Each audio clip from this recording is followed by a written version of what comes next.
Welcome back. 4 years from now, the youngest of the baby boomers will turn 65, completing a silver tsunami of people eligible for Medicare. With aging comes a greater demand for health care, but the number of doctors is not keeping up. Meg Oliver reports on a possible solution. If you tie it more tight, it will bunch up. Diego Marroquin shares a common thread with Jason Denoncourt.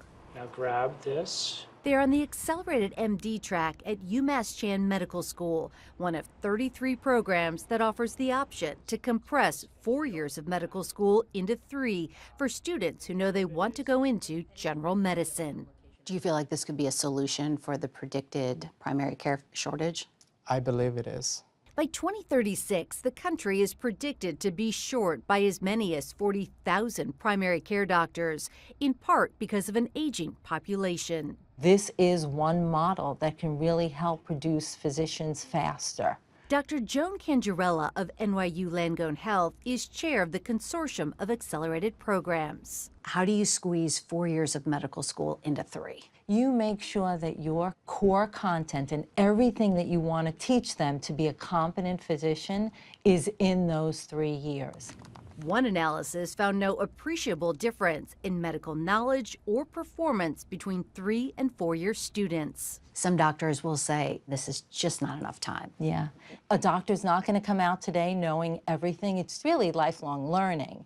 It's never going to be complete. Do you ever feel ahead of your 4-year counterparts? I would say sometimes. And some programs report that up to 70% of their graduates go on to practice in rural or underserved communities.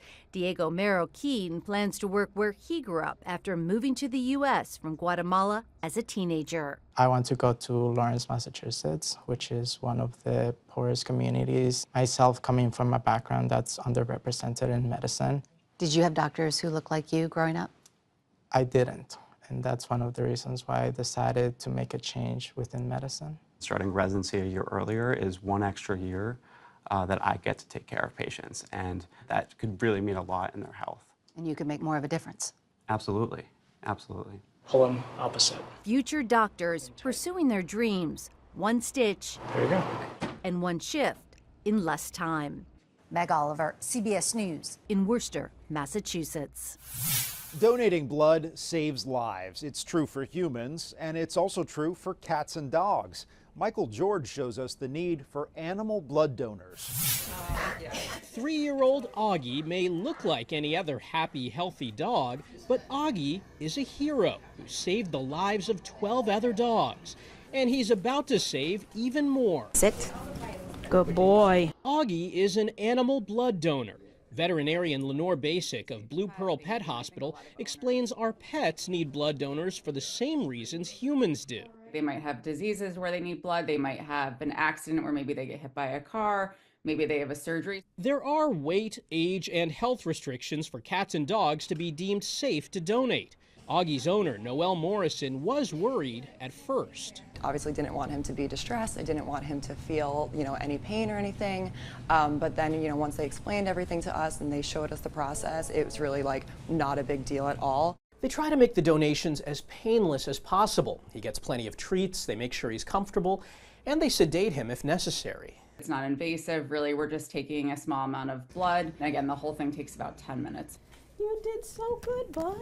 It doesn't take long for Augie to be back up and at 'em. A little wobbly afterwards, but not long. It maybe lasts an hour or 2, and then he's back to his exact normal self, very playful, happy-go-lucky. Blue Pearl gives donor pets a free health screening and blood work as a bonus for owners. Augie has donated 4 times.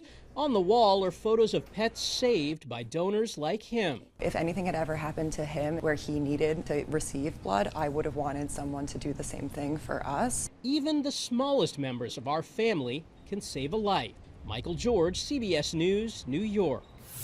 That's Eye on Health. I'm Bradley Blackburn. Thanks for joining us, and be well.